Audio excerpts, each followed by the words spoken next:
አሜሪካ የኢራንን ቴክኖሎጂ በመቅዳት መልሳ ኢራንን አጥቅታለች እየተባለ ነው። ይህም ብዙዎችን እያነጋገረ ነው። የኢራንን ደህንነት ጥያቄ ውስጥ የሚከትና አገሪቱን ለትልቅ ኪሳራ የዳረገ ነው ተብሏል።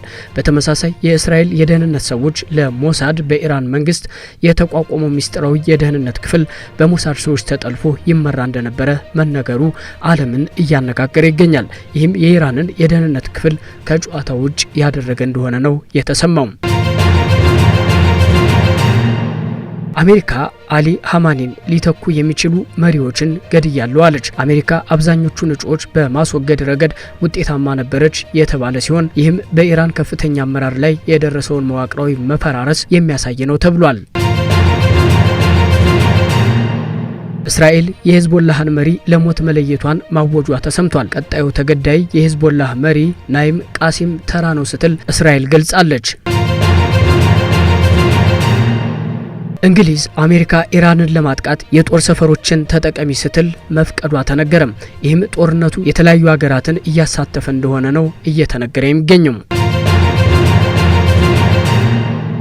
አሜሪካና እስራኤል በጥምረት ከኢራን ጋር የጀመሩት ጦርነት በርካታ ሀገራትን የጥቃቱ ሰለባ አድርጓል።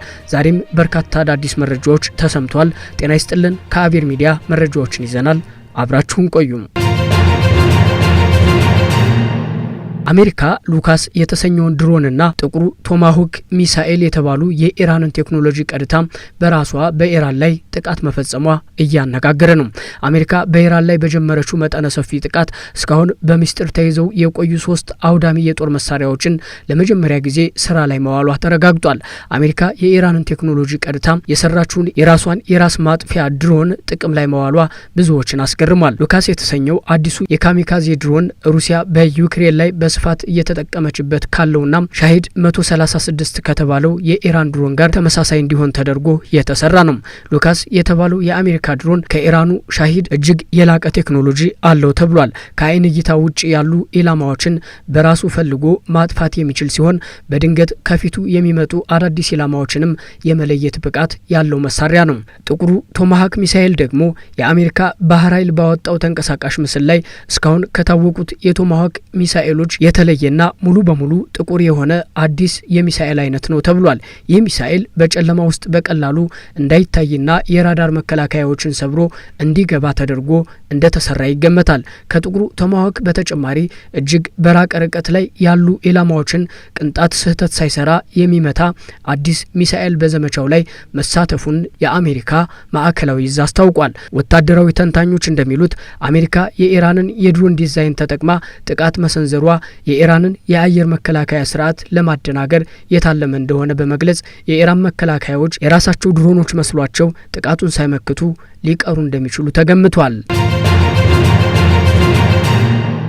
አሊ ሀሚኒን ሊተኩ የሚችሉ እጩዎችን በመጨረሻው ዙር ጨርሰናቸዋል ሲሉ ፕሬዝደንት ትራምፕ ገለጹ። የአሜሪካው ፕሬዝደንት ዶናልድ ትራምፕ ከኤቢሲ ኒውስ ጋር ባደረጉት ቃለ ምልልስ የኢራኑን ጠቅላይ መሪ አያቶላህ አሊ ሀሚኒን ሊተኩ ይችላሉ ተብለው የሚታሰቡ በርካታ እጩዎች በመጀመሪያው ዙር ጥቃት መገደላቸውን ይፋ አድርገዋል። ፕሬዝደንቱ አብዛኛዎቹን እጩዎች በማስወገድ ረገድ ውጤታማ ነበርን ሲሉ የተናገሩ ሲሆን ይህም በኢራን ከፍተኛ አመራር ላይ የደረሰውን መዋቅራዊ መፈራረስ የሚያሳይ መሆኑን ገልጸዋል። የኢራን ቁንጮ መሪ አያቶላህ አሊ ሀሚኒ ቅዳሜ የካቲት 21 ቀን 2018 ዓ.ም በአሜሪካና በእስራኤል ጥምር የአየር ድብደባ መገደላቸው የሚታወስ ነው። ትራምፕ ከዚህ ቀደም ኢራንን ለመምራት ብቁ ናቸው ያሏቸው 3 አማራጮች መኖራቸውን ጠቅሰው የነበረ ቢሆንም አሁን ላይ ግን አብዛኛዎቹ ተስፋ የሚጣልባቸው ተተኪዎች ከጨዋታ ውጭ መሆናቸውን ፍንጭ ሰጥተዋል። ይህ ሁኔታ በኢራን የስልጣን ሽግግር ላይ ከፍተኛ ቀውስ ሊፈጥር እንደሚችል ተገምቷል። በሌላ በኩል ግጭቱ እየተካረረ መምጣቱን ተከትሎ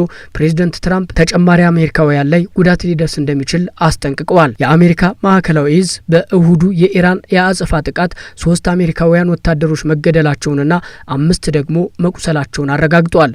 ይህ ክስተት በመካከለኛው ምስራቅ ያለውን ጦርነት ወደማይመለስ ምዕራፍ ሊያሸጋግረው እንደሚችል የፖለቲካ ተንታኞች ስጋታቸውን እየገለጹ ይገኛሉ። እስራኤል የሂዝቦላህን መሪ ለሞት መለየቷን አወጀች። ቀጣዩ የናይም ቃሲም ተራ ነው ስትል ተደምጣለች። በመካከለኛው ምስራቅ ያለው ጦርነት አድማሱን እያሰፋ ባለበት በዚህ ሰዓት እስራኤል የሂዝቦላህ ዋና ጸሐፊ ናይም ቃሲም ሊገደሉ የተፈረደባቸው ሰው መሆናቸውን በይፋ አስታውቃለች። የእስራኤል መከላከያ ሚኒስትር እስራኤል ካትዝ በኤክስ ገጻቸው ባሰፈሩት እጅግ ጠንካራ መልእክት ናይም ቃሲም በኢራን ግፊት በእስራኤል ላይ ጥቃት እንዲሰነዘር በመወሰኑ ከአሁን በኋላ እንዲገደል በታለመ ኢላማ ውስጥ ገብቷል ብለዋል። የአሊ ሀሚኒን መገደል የሚከተል ሁሉ በቅርቡ በገሃነም ጥልቀት ውስጥ ከእርሱና ከሌሎች የጥፋት ዘንግ አባላት ጋር ራሱን ያገኘዋል ሲሉ አስጠንቅቀዋል። ሰኞ ማለዳ ላይ የእስራኤል ጦር በሊባኖስ ሂዝቦላህ ላይ የማጥቃት ውጊያ መጀመሩን አስታውቋል። የእስራኤል አውሮፕላኖች የቤሩት ደቡባዊ ዳርቻዎችንና ደቡብ ሊባኖስን ክፉኛ ደብድበዋል። በሊባኖስ ጤና ሚኒስቴር መረጃ መሰረት በጥቃቱ 31 ሰዎች ሲገደሉ 149 ደግሞ ቆስለዋል። ሂዝቦላህ በአሊ ሀሜኒ ግድያና በሊባኖስ ላይ ለሚፈጸመው ጥቃት ምላሽ ለመስጠት በሀይፋ አቅራቢያ የሚገኝ የእስራኤል የሚሳኤል መከላከያ ጣቢያን በድሮንና በሚሳኤል መምታቱን አስታውቋል። ቅዳሜ ዕለት በአሜሪካና በእስራኤል በኢራን ላይ የተከፈተው ጥቃት በመቶዎች የሚቆጠሩ ሰዎችን ሕይወት ቀጥፏል። ኢራን በባህረ ሰላጤው አገራት በሚገኙ የአሜሪካና የእስራኤል ጥቅሞች ላይ የአጸፋ ጥቃት መሰንዘሯን ቀጥላለች። የሊባኖስ ጠቅላይ ሚኒስትር አስቸኳይ የካቢኔ ስብሰባ የጠሩ ሲሆን የሀገሪቱ ፕሬዝደንት ደግሞ ሊባኖስ ወደ ማትፈልገው ጦርነት እንዳትገባ አስጠንቅቀዋል ተብሏል። የእስራኤል አየር ኃይል ጀቶች በሊባኖስ ዋና ከተማ ቤሩት ላይ ከባድ የአየር ድብደባ መፈጸማቸውን መቀጠላቸው እየተነገረ ነው። እስራኤል ይህንን ጥቃት የሰነዘረችው የሊባኖሱ ታጣቂ ቡድን ሂዝቦላ በሰሜን እስራኤል ሀይፋ አቅራቢያ በሚገኝ የጦር ሰፈሯ ላይ የሮኬትና የድሮን ጥቃት መሰንዘሩን ተከትሎ ነው። እስራኤል በቤሩት ብቻ ሳይሆን በደቡባዊ ሊባኖስ መንደሮችና በምስራቃዊው የቤቃ ሸለቆ መጠነ ሰፊ ጥቃቶችን እያካሄደች መሆኑ ተዘግቧል። ሂዝቦላ ባወጣው መግለጫ በእስራኤል ላይ የተሰነዘረው ጥቃት የኢራኑ መንፈሳዊ መሪ አያቶላ አሊ ካሜኒ መገደላቸውን ለመበቀል መሆኑን አስታውቋል። ቡድኑ ሊባኖስንና ሕዝቧን ለመከላከል እንዲሁም ለተደጋገመው የእስራኤል ወረራ ምላሽ ለመስጠት በሚል ጥቃቱን እንደሚቀጥል ዝቷል። የእስራኤል ጦር በበኩሉ በመላው ሊባኖስ ሂዝቦላህን በኃይል እየመታ መሆኑን አረጋግጧል። ሂዝቦላህ በዘመቻው ውስጥ ለመሳተፍ ባሳለፈው ውሳኔ ላይ እርምጃ እንወስዳለን፣ ድርጅቱ በእስራኤል መንግስት ላይ ስጋት እንዲፈጥር አንፈቅድም ብሏል። እስራኤል አክላም ሂዝቦላህ የሊባኖስ መንግስት እያፈራረሰ ነው፣ ለውጥረቱ መባባስም ተጠያቂው እሱ ነው ስትል ወቅሳለች። በመካከለኛው ምስራቅ ያለው ግጭት በአንድ በኩል አሜሪካና እስራኤልን በሌላ በኩል ደግሞ ኢራንንና አጋሮቿን ሂዝቦላህን ጨምሮ ያሳተፈ ቀጠናዊ ጦርነት እየሆነ ይገኛል። በመካከለኛው ምስራቅ የሚገኙ በመቶ ሺዎች የሚቆጠሩ የውጭ ሀገራት ዜጎችና በሚሊዮን የሚቆጠሩ የአካባቢው ነዋሪዎች በጦርነቱ ስጋት ውስጥ ወድቀዋል መባሉ ነው የተሰማው። ኢራንን ለማጥቃት አሜሪካ የጦር ሰፈሮችን እንድትጠቀም ፈቅጃለሁ ስትል እንግሊዝ ገለጸች። የብሪታንያው ጠቅላይ ሚኒስትር ኪር ስታርመር አሜሪካ በኢራን የሚሳኤል ጣቢያዎች ላይ ለምትሰነዝረው ጥቃት የብሪታንያ 2 የጦር ሰፈሮች እንድትጠቀም ሀገራቸው መስማማቷን አስታውቀዋል። ዩናይትድ ስቴትስ የብሪታንያን የጦር ሰፈሮች ውስን ለሆነ የመከላከያ ዓላማ ለመጠቀም ፈቃድ ጠይቃለች ያሉት ስታርመር ሀገራቸው ጥያቄውን መቀበሏን በኤክስ ገጻቸው ባስተላለፉት መልእክት አስታውቀዋል። እስካሁን በነበረው ሂደት እንግሊዝ በአሜሪካና እስራኤል ጥምር ጥቃት በቀጥታ ባትሳተፍም የኢራን አካሄድ ግዴለሽነት የተሞላበትና የብሪታንያውያንን ሕይወት ለአደጋ የሚያጋልጥ በመሆኑ ይህንን ውሳኔ ለማሳለፍ እንደተገደዱ ጠቅላይ ሚኒስትሩ ገልጸዋል።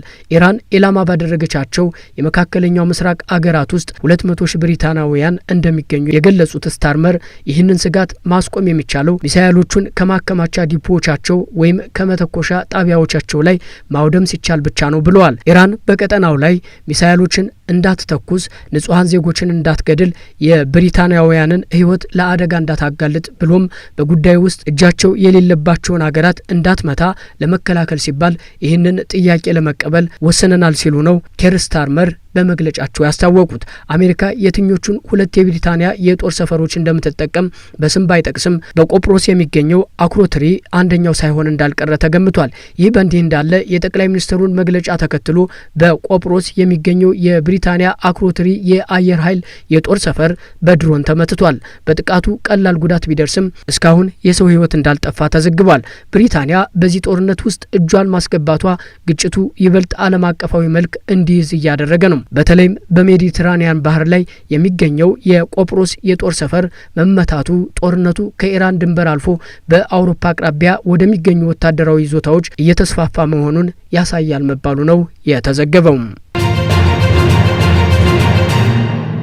የቀድሞ የኢራን ፕሬዝዳንት መሐሙድ አህመዲነጃድ የሰጡት አዲስ መግለጫ በመላው ዓለም መነጋገሪያ ሆኗል።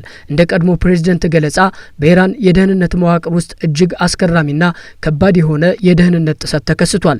የመጀመሪያው ዝርዝር እንደሚያመላክተው የኢራን መንግስት የእስራኤልን ሰላዮች ሞሳድን ለመከታተልና ለማደን የመሰረተው ልዩ የደህንነት ክፍል ራሱ በሞሳድ ወኪሎች ሲመራ እንደነበረ ተገልጿል።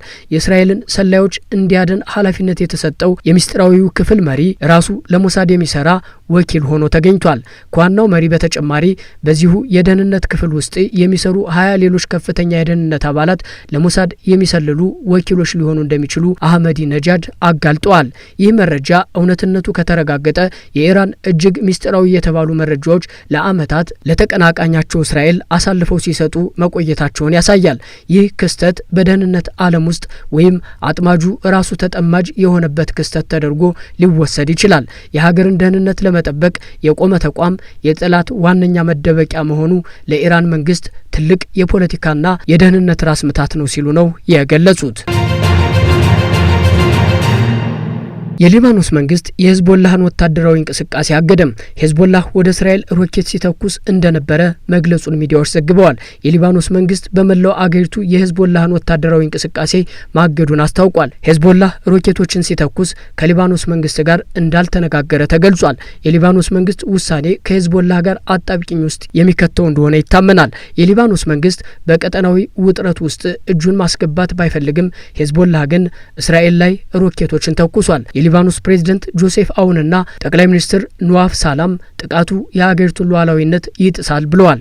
እስራኤል የአጸፋ እርምጃ እንድትወስድ በማነሳሳት ሊባኖስን ወደ ቀጠናዊ ግጭት እንደሚያስገባም አስጠንቅቀዋል። ተመልካቾች በእስራኤልና አሜሪካ ጥምር ጦር እንዲሁም በኢራን መካከል እየተደረገ ያለው ጦርነት በርካታ የቀጠናው ሀገራትንም እያሳተፈ እንደሚገኝ እየተነገረ ነው። በርካታ ጥቃቶች ተሰንዝረዋል፣ በርካታ ጉዳቶችም ደርሰዋል። በሌላ መረጃ ተመልሰን አዳዲስ መረጃዎችን ይዘን እንመጣለን። አብራችሁን ስለቆያችሁ እናመሰግናለን። በያላችሁበት ጥሩ ጊዜ ተመኘን። ሰላም።